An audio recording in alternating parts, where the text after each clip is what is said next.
Hey, folks, we're back at it again here with another episode of Real Talk Fishing. No limits, and we are in Red Wing, back with Theodore, otherwise known as Ted Takasaki, Hall of Famer, and Randy Hummel.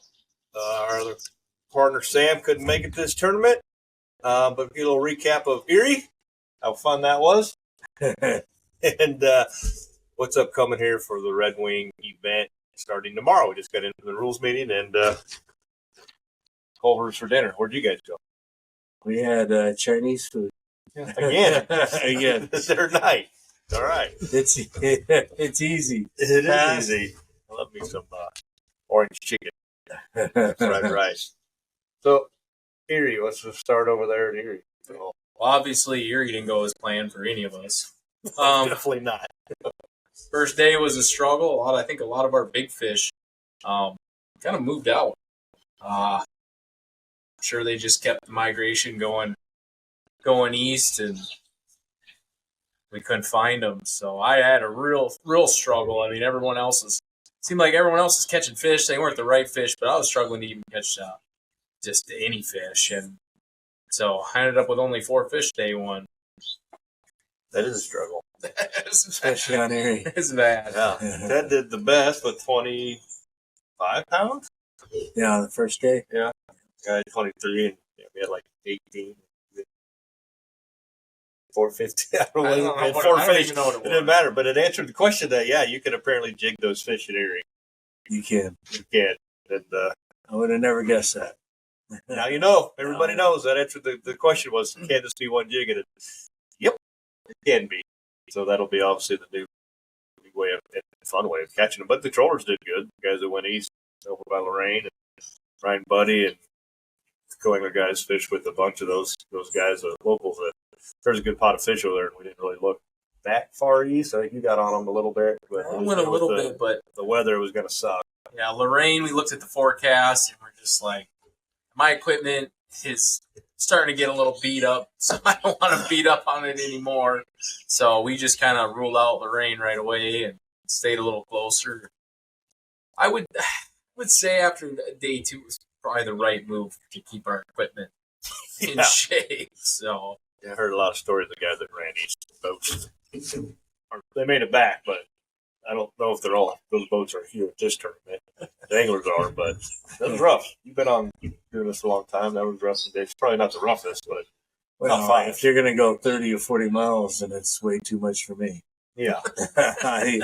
I like to stay close. I like to get maximum amount of fishing, and I've never been known for long runs, and I didn't go that far in this one either. Actually, I was really pretty close to where we launched from. So I don't know what happened the second day. I had relatively clear water both days, and the fish either moved on or I was marking them. And I couldn't get them the second day. I know exactly what happened to my boat. I didn't get a fish by the show, but I'm not even going to go down that hole. my day 2, I went back to where I started, just because that's what we had going, and we caught 1 fish. And as soon as the wind came up, I had such a bad first day that I'm all like, we're gonna get out of the wind. Yeah. So as soon as the wind came up, I ran by a monument. We fished in small waves all day long, and I ended up catching better weight than I did the first day.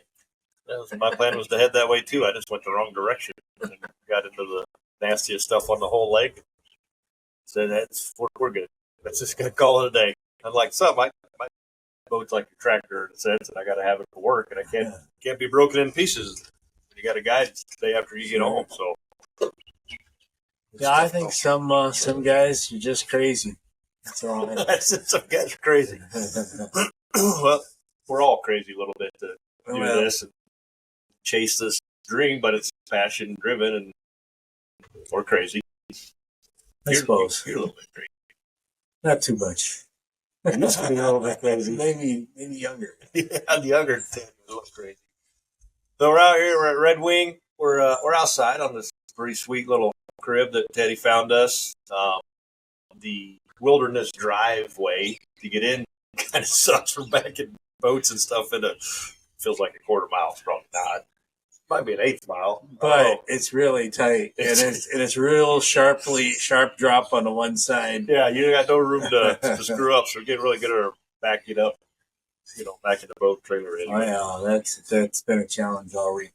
Yep. I thought I could back up a boat, but try backing a boat up when you got no room on either side. You can't see your mirrors because the trees got rain, and they're laying over, and your truck's huge, so it's so trying to get out, trying to guide you. It's like a 10-minute backup trip. So yeah, but other than that, the place is great. All the cows are all in the house. We had a pretty good week. Weather's considerably better than Erie, but it's Mississippi River, so it doesn't get too rough. Pretty good. Yesterday was supposed to be horrible. It was last night. We had tornadoes, thunderstorms, but water was good, and practice today went pretty well. Yeah, I'd say I got more confidence this tournament than I do here. Here we had good fish going, but I know that you really need to be on a bunch of big fish. It seems like here I feel like we got the fish figured out, and it all boils down to what over you end up catching and keeping, and at what time. So, I mean, a lot of it's just going to boil down to luck, but I think I'm pretty confident that we got them figured out. And catch them. And also, getting like 319s would be awesome. And 219s one day pretty quick. But tournaments, you go to these spots and practice in, and all of a sudden, you're there longer, you got another rod in the water. Sometimes they're way better than thought, which is what we all hope. Or sometimes you get there and there's 500 people. No, you're going yeah, that's probably the challenge, is that, you think you might have a spot yourself, but it's usually somebody else's spot. Those fishy small. Yeah, everybody's pretty good at this level. Think you've got something nobody else does. But there's a lot of system. There's fish everywhere, so we should be pretty spread out. Everybody's got their own little thing going, but still, some are spots. They're not necessarily community holes by all means. But there's got and people are going to be jumping all over, trying to find that one over. So you get one over 20 inches, which they over. You get 4 fish in your live well. Once you put the 4th fish in your box, you're done for the day. There could be some scales open at 11, could be some early weigh-ins, could be fishing until 3 or later. But if you're locking down to pool 4, like we all are, you got to contend with that and play the game of when there's a barge or is there a barge, and I might have to come back like 1 o'clock to allow time to get in, and then you got another at least a 5-minute no wait to get to check in. 5:10, let's time that morning. But, yeah, it's tricky, but so 23. What do you keep? 4-pounder, 5-pounder? Obviously, you get like a 7, 8, 9-pounder. There's no question. No matter when it comes, it's going in the box. That's going to separate big time. Weights are going to be super tight. I do a ton of ties. This first thing. What's total weight to win? I think 26 pounds. 13 pounds a day. You're probably going to have one big day. Maybe somebody has like a 16 or something.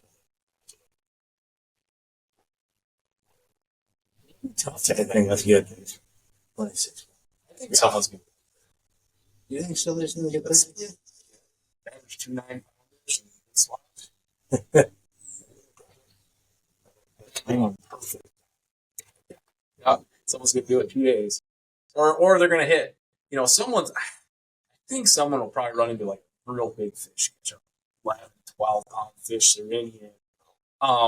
And then have perfect slots, and they have a 17-pound bag, and then the next day they might have a 13-pound bag, and or vice versa. 13-pound bag first day, 17-pound bag on the second day. I hear about this Ted. I haven't seen one. We haven't found any real. I mean, Ted got a pretty good over his first day of practice, lengthwise. But you really got to weigh these fish. So we're not having a length tournament. Weight. Right. You have a 18-incher that weighs more than a 19.5, or a 23 that weighs more than a 25. Yeah, most of them are pretty skinny. Yeah, it seemed like both of us today and yesterday that they were definitely getting fatter, but we also fished 2 different spots. Mm-hmm. So it could be different spots, or water temps are upper 60s.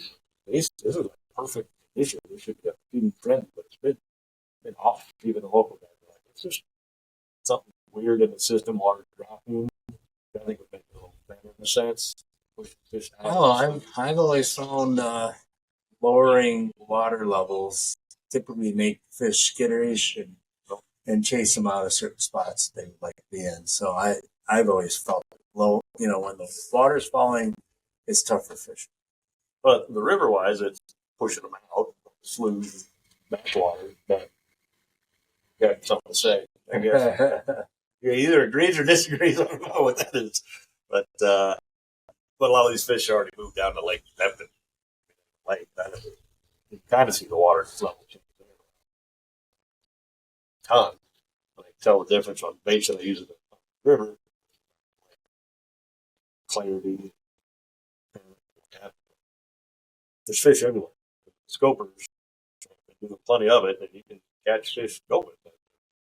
50, 60 fish on your screen every time you turn it on. It's trying to decide what is a challenge, and I've seen a lot of those guys not doing it, but it's still handy because you can look in an area. Monkeys in this thing. I don't think there's any monkeys in Minnesota. That I know of, anyway. It sounds like we're going to a zoo. Anywho, what takes on it? What's your goal in a bag to get? What are you shooting for? 10, 12? I want 20 pounds. Well, I just, I'm going to keep my slots are going to be around 2 pounds. Just keep 2-pounders, and as far as a big one goes, it's just going to have to the time of day. It might be a low 20-incher, Catch one mid first. 20-incher. I don't know.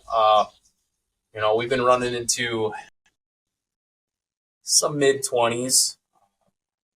Feel like we definitely could probably come in with a mid 20-incher, 3 perfect slots. I really Which is probably 11, 12 pounds. I think that's realistic if you get that over. Even if it's got to be pushing 4 pounds. I don't think I'm going to be as picky on the slots as, like I said, around 2 pounds, because it all depends on what your overs can do. I mean, that's it. That's the tournament. So you need what over you an 18-incher, and it could be a sauter. there's even some 17-inchers that are pushing, like a 17 and a half fat. Might be around 2. I might throw it in just because I don't want to take a chance of not having my unders. 20-incher isn't even down. 21, 19 and a half, 2, 5, 280. Which, 2 of those, that's an extra half pound. That could make 10 spots. So It's going to be tight. it's going to be real tight. But I think it matters unless you catch them. I think they'll be easily over half the field with limited days. Won't or will? Will. Yeah, I think everybody could catch a limit, but it's What do you keep? Yeah, I think a lot of people are going to throw back a limit. Yeah. Because you're going to have there's a good chance I come in with 3 fish. If you just keep your slots and you keep a big fish spot open, there's probably a good chance you end up with just 3 if you don't catch an over. Yeah, you run out of time, and you got to run back, then you got to Go back to the walk through 3. I'm figuring I'm keeping my first 4. You'll keep a low 20-incher, huh? I might. It's 4 total, so you get 3 and 1 over. So, but you can keep 419 and a half. So like, get you just under 10 pounds, which I don't know. We'll see. You might cash a check with that, or you're not going to win with it. Yeah, to get cash a check with unders, it's going to be you'd have to get solid 8, 19 inchers. So I'm not going to rely on 19 inchers on underfish. So. 2 pound techniques. What are we doing? Well, we're pulling bottom bouncers with flame hooks and a leech and a bead. So that really seemed to be, for some reason, the larger fish are targeting that. And anytime we kind of change it up, get more colorful, bigger, and stuff like that, then we're catching little fish and trash fish. And so, it's pretty simple. But river fishing is keep it simple. We don't complicate the hell out of this with the zillion lures and electronics and stuff we got when it's really just anchor up and throw a creek chub and night collar out the back of the point. Catfish. Works. Oh, we're moving. But yeah, we're ready to move. I'm pitching some jigs. It's working well. Mini man, shads, plastics, I think rubs. leeches. It's more walleye, less trash. The chubs playing in it, trolling. The willow cats haven't panned out. No. The lead core, pulling cranks of lead, and that worked well today. Not the last couple of days, but a few other well caught them. Anything lead at all? Not much. I didn't do very Well, well. it's been a rigging fool all week. Pretty much. Did you notice going to a plain hook help versus a bunch of other stuff? I did pretty good today with just Just hook hook? So we got about as easy as it gets. 1 to 3 ounce bottom bouncer, put it on DPR and various speeds because you hit some currents and spots. And, I don't know, I'm running like a 4 to 5 foot leader on it probably, and a gold, red, or orange bead, green bead, and up 2 hook with a leech rigged on it, or even a big sucker chub that about anywhere bait shop around here. They like those two. Good bites and fish on those rigging a blendy rig style. But it's tough to do that some spots too.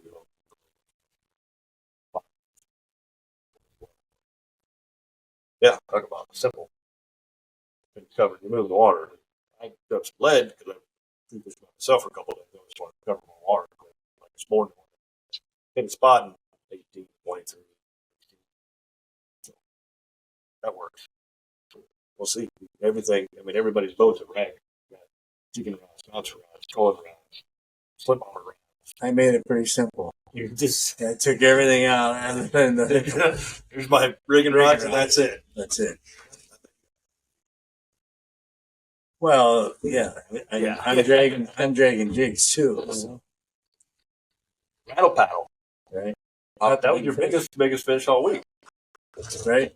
The new rattle paddle. It's a swim bait that you just put on the jig head, and it's got a great action to it. It's got rattles and scent and all the other good stuff. So Just threw behind the boat, pop, smack, 27 incher. Every single one that I've caught behind the boat, I've been working. So yeah. It's like a half ouncer.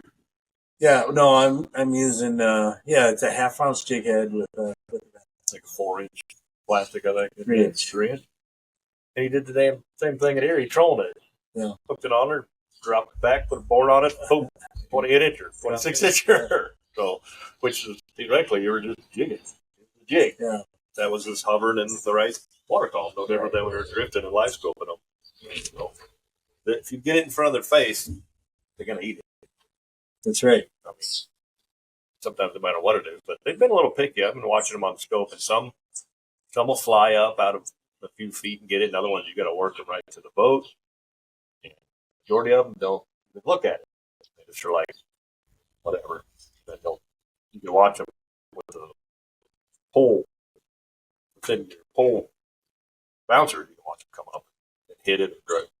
Sometimes when they double back and turn on it, then but it's probably more frustrating than advantageous. That is very frustrating. Like God, I watched plenty of them and just go, "What the hell? Why does it doubled back and stopped, turned, came and sniffed it to the left?" But I switched some up watching that, and then you got them.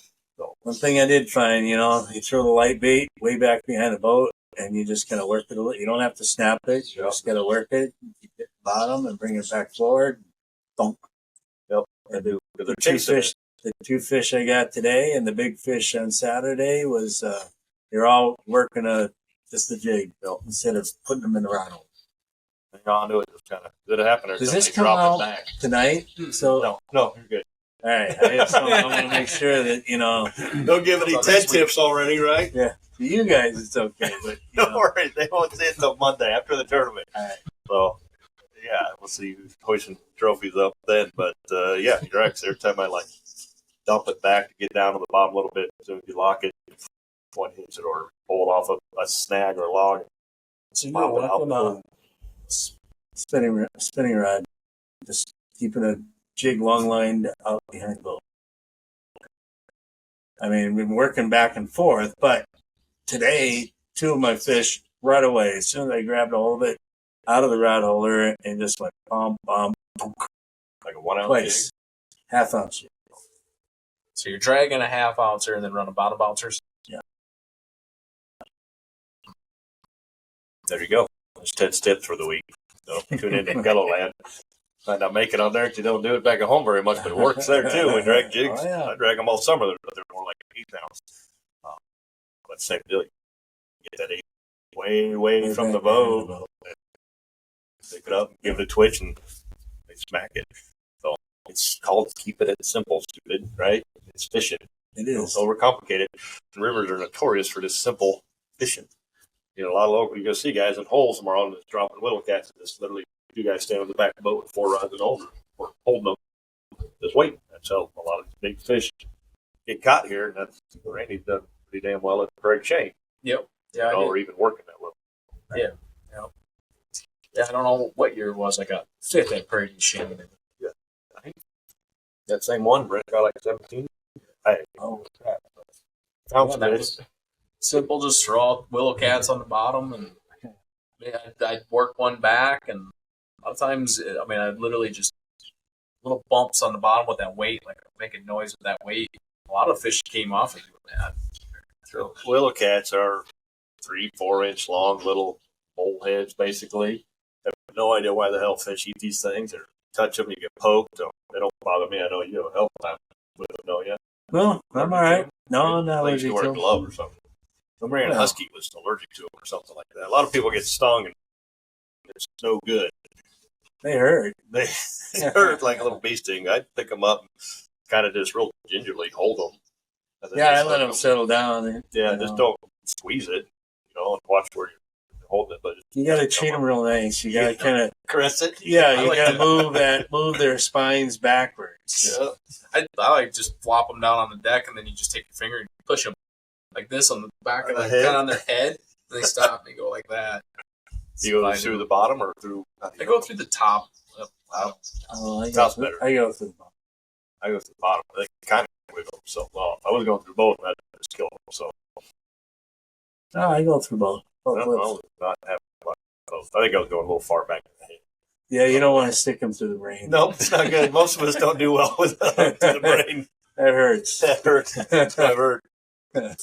They're tough, but Yeah, not that I tough. set lasers on my eyes the other day. That did not hurt, but the cranium is no good. But yeah, the willow cats are a big thing, and like I said, but that they haven't been. I think it's a little early for them yet. It's kind of a summer pattern, and occasionally they'll go off. When they go, they go. They are like They munch them. candy. Like chubs, crick chubs on Hawaii or Skakawea. You got to have them. As far as live bait goes, hook crawlers, leeches, and chubs are what we're get them. So I don't know. We'll see where it pans out. We all had a pretty good week. I think I had more fun day one than I had all week at Erie. Just because you don't battle wings. Fish aren't as big, and but you can catch a lot of fish at times. Sometimes there's lulls, but that's pre-fishing where you're like, this doesn't work. I'm doing it. This spot really sucks, and so we communicate that and be like, nothing here. So we have a little nightly meeting and go over kind of who did what where, communicate throughout the day on what, how far back, what size, what color, what depth. That's where we come up with a very simple pattern. Look at the leech. I think I'm probably the only one pitching jigs, but it's hard to stop doing that. But you never know when you show up at your spot and there's 3 or 4 people already on it. That's playing me, and that's not pitching jigs. That's ringing. Right. So then trolling after that. I don't have any slip on it. I don't like going after one spots. No. I don't feel like right now sitting on one spot's a good idea because I think the fish kind of move through, but they're not moving through fast enough. I fished a spot one day this week, pretty much all day, and we went bang, bang, and then it just big lull, and then we caught one, and, I just don't think the fish were, they moved through, you catch them, and then that was too long in between. Yeah, if you hit it at the right time, you can be done in a minute. Yeah. Minutes. I mean, we've got 4 rods out, that quadruple, where you could be done. Yeah, it can happen real fast, but then again, you can leave your spot. Rivers, they load up. Like a wingman, what have you, some of these points, and it's moving, so you get it at the right time, it's bam, bam, then I'll have an hour or 2 of nothing, and then bam. Right. or they feed or whatever the case is. But as they move and come through, if you're in the right place at the right time, and if your fish come in the right order, you have a perfect day. If they come in the right order. If they come in the right order is the key. Very seldom do they, but when they do, you're the guy on stage. Right. Pull the trophy at the end because it all came together and worked for you. But that's why we practice to figure it out. Spots, patterns, location, whatever you got. Some things, but I don't think that's that big a deal. Got a plate in the evening, morning, got in the middle of the day. I think mornings have been better. I think morning. And it gets slower in the afternoon, but you can still catch a few. And we have calm, pretty much flat calm. Tomorrow morning, tomorrow it's sunny, which has been fine, but honestly, the bigger fish come when we've had some wind. And we have wind on Friday, and the 20 with storm. So, depending on what the storms do, it's super fine. Or not. You can run around the river pretty good, even at 10 to 20 mile an hour wind. So, it's not 20 mile Lake Erie stuff. Just want to hang on, trim down the nose, go pretty much full round. So, I'm ready to go. Get this thing started tomorrow. Kind of pumped up, pretty much because it's going to be a nice day, and that's just fun. Nice to fish. I want to be done early, like super early, because that means you had a good day, but I also want to enjoy the day and fish. So. But I'll trade the enjoyment of this fishing all day off for coming in. Somebody gave me 16 pounds and I didn't have to go out. I'm good. I'm good. We're at the casino, so we're going to go find Teddy. So, I think we're going to find Teddy. You can't be playing poker, guys. Those games take way too long and you're going to be out way too late. You got to get up early. So we got boat slips over there, so boats are in the water except for Randy's, and we got to wrap this up because we got to get Randy rigged up quick and get him ready to go for the morning. We're ready to go. I got mine all ready yesterday and did other stuff today, so I didn't have to touch those rods. We're in boat slips, and meeting our codes in the morning, and we're gonna go wreck them. And that's it. Any last words for anybody? Nope. Good. Just ready to go give them hell. So that's it, folks. Thanks for tuning in to this episode of Real Talk Fishing, and we'll be back in Green Bay. Teddy's. This is the last tournament of the year.